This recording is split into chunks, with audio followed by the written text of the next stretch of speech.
रक्त समूह रक्त समूह जो होता है यानी ए ओ, इसकी यानी इस रक्त का खोज किसने किया था? तो इस रक्त का खोज किया था आपका कार्ल लैंडस्टीनर ने। कार्ल लैंडस्टीनर वैज्ञानिक थे जो रक्त का खोज किया था। कार्ल लैंडस्टीनर ने इसमें देखने आरबीसी के सतह पर ए एंटीजन यानी आरबीसी के सतह पर ए एंटीजन पाया जाता है, इसे ए ग्रुप कहा जाता है। और आरबीसी के सतह पर बी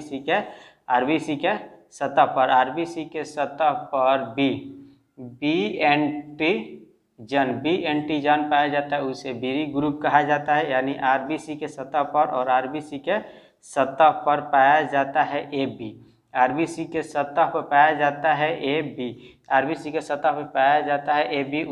बी एंटीजन, उसे कहा जाता है ए बी ग्रुप। और आरबीसी के सतह पर कुछ नहीं पाया जाता है, उसे कहा जाता है, कोई भी एंटीजन नहीं पाया जाता है, यानी कोई भी ए बी एंटीजन नहीं पाया जाता है, इसीलिए उसे कहा जाता है ओ। यानी आप समझ सकते हैं कि कार्ल लैंडस्टीनर ने रक्त समूह का खोज किया था और कार्ल लैंडस्टीनर ने यह बताया था कि जो आरबीसी के सतह पर ए एंटीजन होता है उसे ए ग्रुप कहा जाता है, जो बी पाया जाता है आरबीसी के सतह पर वो बी एंटीजन पाया जाता है, उसे बी ग्रुप कहा जाता है। और आरबीसी के सतह पर ए बी एंटीजन पाया जाता है, इसीलिए उसे ए बी ग्रुप कहा जाता है। और आरबीसी के सतह पर कोई भी एंटीजन नहीं पाया जाता है, इसीलिए उसे कहा जाता है ओ ग्रुप कहा जाता है। एक कार्ल लैंडस्टीनर ने बताया था। और ये हो गया आपका एंटीजन और एंटीजन यानी एंटीजन का मतलब होता है ए ग्रुप, ए रक्त समूह, बी रक्त समूह, ए बी रक्त समूह और ओ रक्त समूह। एंटीजन का मतलब वो होता है जो एंटीजन होता है यानी ए एंटीजन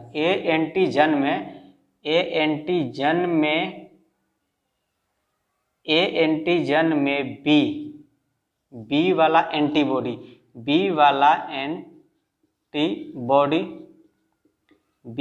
एंटीबॉडी उपस्थित होता है। और बी वाला में आपका एंटीबॉडी उपस्थित होता है। और आपका ए बी होता है और ए बी में कोई भी एंटीबॉडी नहीं पाया जाता है, जो कि ए बी एंटीजन यानी ए बी रक्त में कोई भी एंटीबॉडी नहीं पाया जाता है। जो आपका ओ होता है उसमें ए और बी एंटीबॉडी दोनों पाया जाता है। यानी आप समझ सकते हैं जिससे कि आरबीसी के सतह पर जो एंटीजन ए उपस्थित होता है उसे ए ग्रुप कहा जाता है। और आरबीसी की सतह पर बी एंटीजन उपस्थित होता है उसे बी ग्रुप का बी रक्त कहते हैं। और आरबीसी के सतह पर ए बी उपस्थित होता है, आरबीसी के सतह पर बी उपस्थित होता है एंटीजन, उसे आरबीसी के सतह पर ए बी उपस्थित होता है एंटीजन, उसे ए बी कहा जाता है। और आरबीसी के सतह पर कुछ भी नहीं उपस्थित होता है उसे ओ ग्रुप कहा जाता है। और ए एंटीजन में बी एंटीबॉडी होता है और बी एंटीजन में ए एंटीबॉडी होता है। और ए बी एंटीजन में कोई भी एंटीबॉडी नहीं होता है। और ओ जो आपका ओ समूह वाला रक्त होता है उसमें यानी ओ वाला जो रक्त होता है उसमें ए और बी दोनों एंटीबॉडी बनते रहते हैं। आइए देखते हैं इसे और ठीक से। देखा रक्त समूह ए बी और ओ में ए बी में जो ए होता है उसमें होता है ए एंटीजन और बी जो होता है उसमें होता है बी एंटीजन और ए बी जो होता है उसमें होता है ए बी एंटीजन और जो ओ होता है उसमें कोई भी एंटीजन नहीं पाया जाता है। यानी ए में ए एंटीजन, बी में बी एंटीजन और ए बी में ए बी एंटीजन और ओ में कोई एंटीजन नहीं। लेकिन ए एंटीजन यानी ए एंटीजन में बी एंटीबॉडी होता है, यानी ए एंटीजन में बी एंटीबॉडी होता है और बी एंटीजन में ए एंटीबॉडी होता है और ए बी में जो ए बी रक्त वाले समूह वाले जो ए बी रक्त वाले होंगे उसमें कोई भी एंटीबॉडी नहीं पाया जाता है। और जो आपके ओ वाला जो ओ इसे कुछ भी नहीं होता है, एंटीजन नहीं पाया जाता है, यानी कह सकते हैं कि ओ रक्त वाले में आपका पाया जाता है ए बी एंटीबॉडी, आपका ए बी एंटी होता है, एंटीबॉडी होता है। इसमें देखने वाले हैं R H factor, R H कारक। आर एच कारक क्या होता है? तो आर एच कारक की खोज किसने किया था? तो इसमें किया था कार्ल लैंडस्टीनर,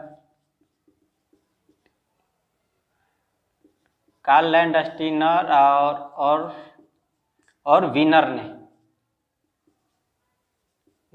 कार्ल लैंडस्टीनर और वीनर ने आर एच फैक्टर की खोज किया था। आर एच फैक्टर यानी आर एच कारक की खोज हुआ था रिसस नामक बंदर में, रिसस बंदर में यह बंदर माका का था, जो कि रिसस बंदर था, इसमें खोजा गया था। तो इसका मतलब क्या होता है? इसका मतलब क्या होता है? आर एच फैक्टर यानी आर एच कारक का मतलब होता है कि जिसमें आर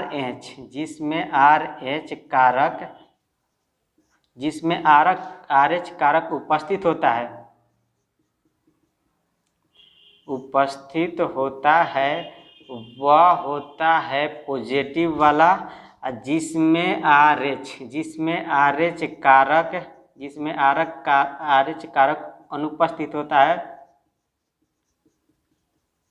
अनुपस्थित होता है उसे कहा जाता है नेगेटिव कारक, यानी नेगेटिव वाला। जिसमें यानी जो भी आपका ब्लड ग्रुप दिख रहा है इसमें आपका 2 पाया जाता है। जिस तरह से आपको पता भी होगा कि ए माइनस होता है, ए प्लस होता है, ए माइनस होता है, ए पॉजिटिव होता है, और इसमें भी होता है कि बी प्लस होता है और बी माइनस होता है, और ए बी आपका प्लस होता है और ए बी माइनस भी होता है, और इसमें भी होता है ओ माइनस होता है और ओ प्लस होता है। इसका मतलब कि जिसमें आर एच कारक उपस्थित है वह पॉजिटिव वाला है, जिसमें आर एच कारक है वह पॉजिटिव वाला है, जिसमें आर एच कारक है वो पॉजिटिव वाला ब्लड ग्रुप वाला कहेगा।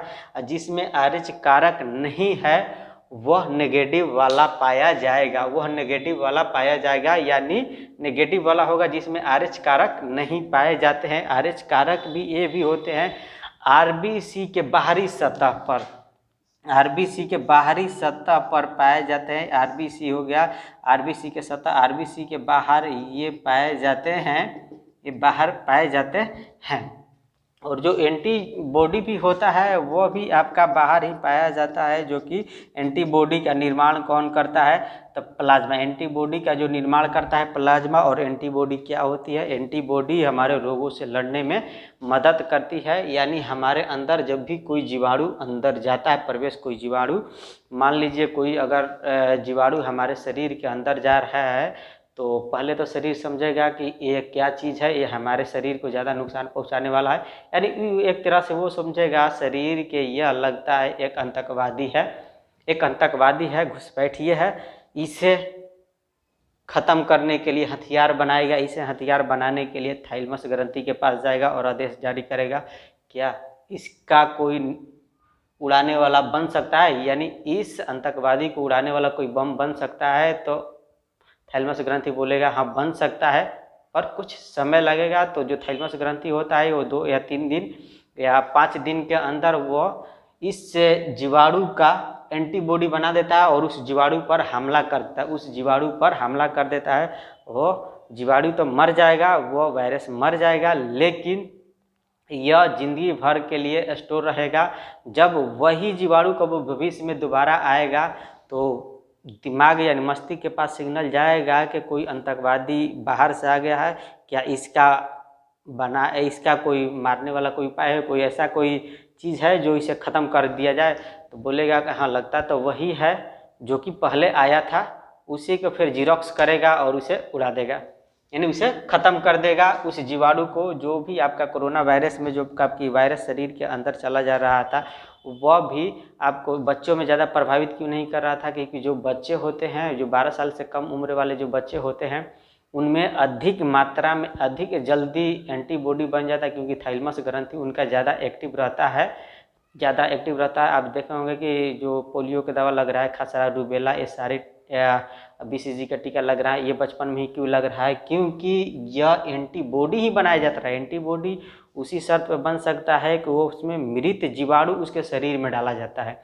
एंटीबॉडी बनाने के लिए उसी का जीवाणु यानी उसी जीव को मारने के लिए एंटीबॉडी तैयार किया जाता है, जिस जीव से आपको भविष्य में लड़ना है। पर वह एंटीबॉडी बनाने के लिए उसमें मृत जीवाणु डाला जाता है आपके शरीर में, क्योंकि शरीर के पास संदेश जाएगा कि कोई जीव आ गया, एंटीबॉडी बना दे। सब चीज़ का एंटीबॉडी बनता है। तो जितने भी छोटे बच्चे होते हैं, देखे होंगे कि माटी में जो मिट्टी उट्टी में ऐसे ही कहीं भी कुछ भी खाते पीते रहते हैं, वो बीमार तो ज़रूर पड़ेंगे पर वह ठीक हो जाएंगे, क्योंकि उनके शरीर में एंटीबॉडी बन जाती है। जो शहर के होते हैं वो थोड़ा सा फैंसी होते हैं, साफ़ सुथरा में ज़्यादा ध्यान देते हैं। जो उनके बच्चे होते हैं, उनके अंदर जीवाणुओं से लड़ने वाली एंटीबॉडी नहीं तैयार होती है, तो उनको कुछ भविष्य में आने वाली प्रॉब्लम हो सकती है। पर गांव देहात के जो बच्चे होते हैं उनमें नहीं होती है, क्योंकि वो बचपन से ही धूल मट्टी कचड़ खाते पीते हैं, उसी में खेलते हैं, इसके कारण। पिता का जो रक्त होगा, पिता का रक्त A है, और माता का रक्त जो रक्त है वो B है। तो पिता का रक्त A है और माता का रक्त B है। जो इससे संतानें होंगे वो कौन कौन से रक्त के होंगे, तो देखते हैं। जो आपका A होता है वह A टूटा होता है A, जो आपका A होता है A जीन में टूटा होता है, और आपका A और AO में टूटा होता है। और जो आपका B होता है वह IB और यह टूटा होता है IB और IO में टूटा होता है। तो देखते हैं, यहाँ पर एक खंड से बना लेते हैं, वर्ग सा, इसमें 4 खाने बना लेते हैं। एक तरफ रख देते हैं माता का ब्लड जो लेते हैं, ये वाला ले लेते हैं आपका IB, और ये ले लेते हैं आपका AO, और पिता का भी ब्लड ले लेते हैं आपका, जो इधर पिता रख देते हैं कि IA और IO।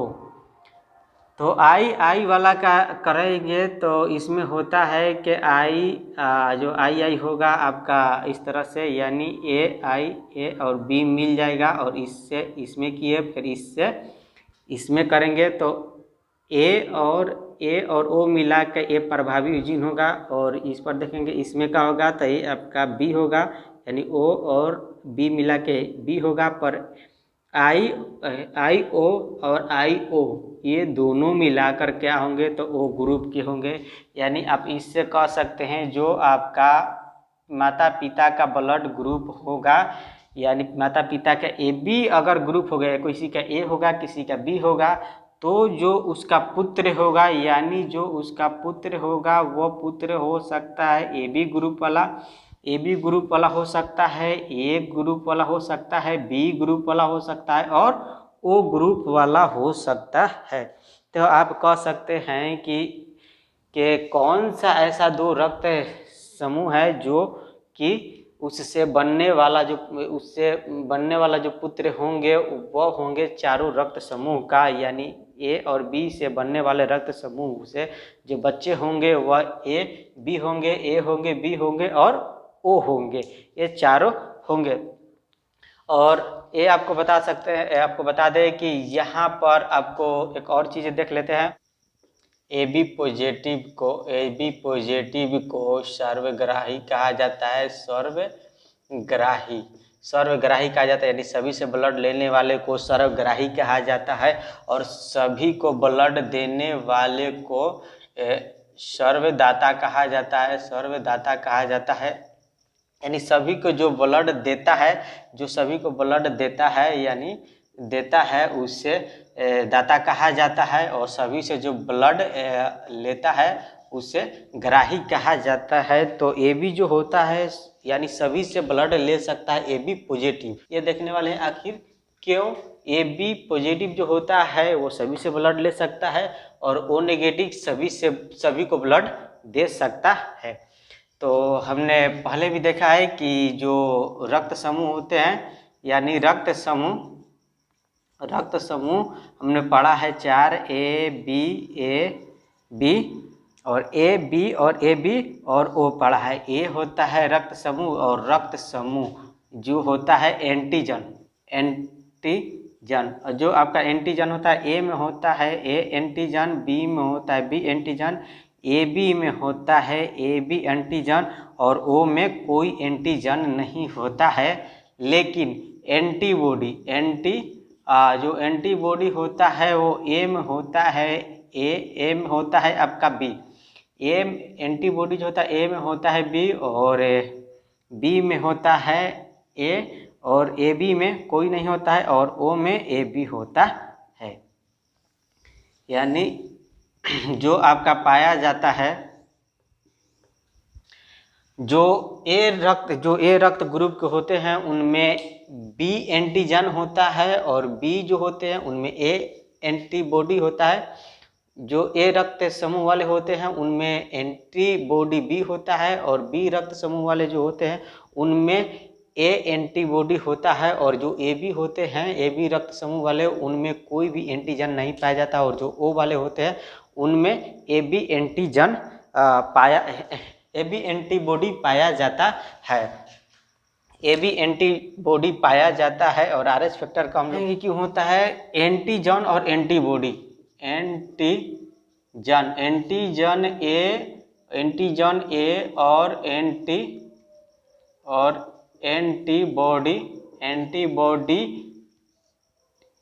एंटीबॉडी अगर ए मिलते हैं, अगर एंटीजन ए और एंटीबॉडी ए मिलते हैं तो रक्त में थक्का जमता है। और इसी तरह जब बी वाले बी से मिलते हैं तो भी रक्त में थक्का जमता है। तो कभी भी एंटीजन और एंटीबॉडी एक ही नहीं होना चाहिए, यानी एंटीजन ए है तो एंटीबॉडी ए नहीं होना चाहिए, एंटीबॉडी बी होना चाहिए। और नहीं अगर एंटीबॉडी अगर ए हो गया, अगर एंटीजन और एंटीबॉडी एक ही हो गए तो रक्त में थक्का जमना शुरू हो जाएगा जिससे हमारा हृदय पंप नहीं कर पाएगा और पंप ना करने की वजह से मृत्यु हो जाती है। तो यही इसी में देखने वाले हैं कि कौन सा रक्त ले सकता है, कौन सा रक्त दे सकता है। तो जो आपके ए होते हैं, जो ए इसमें आपका ए पॉजिटिव और ए पॉजिटिव और ए नेगेटिव। लेकिन ए जो आपका ए नेगेटिव होता है, ए नेगेटिव में RH कारक तो नहीं होता है, ए नेगेटिव में RH कारक तो नहीं होता है, RH कारक तो नहीं होता है। तो यह पॉजिटिव वाला का भी दे सकता है, यह पॉजिटिव वालों को भी दे सकता है।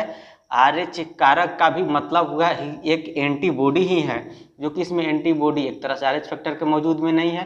तो ये आसानी से ए पॉजिटिव वाला को दे सकता है और ए नेगेटिव वाला को भी दे सकता है, इसमें कोई प्रॉब्लम नहीं होगी। लेकिन ए बी पॉजिटिव और ए बी माइनस को अगर ए ए पॉजिटिव वाला सिर्फ पॉजिटिव को दे सकता है, लेकिन ए पॉजिटिव वाला निगेटिव को नहीं दे सकता है, क्योंकि ए पॉजिटिव में जो RH फैक्टर होते हैं यह भी एक एंटीबॉडी होता है। यही RH फैक्टर जब इसमें अंदर जाएगा तो जो आपका इसमें अंदर जाएगा जिसमें RH फैक्टर नहीं है, RH फैक्टर वाला रक्त में थक्का बनाना शुरू कर देता है,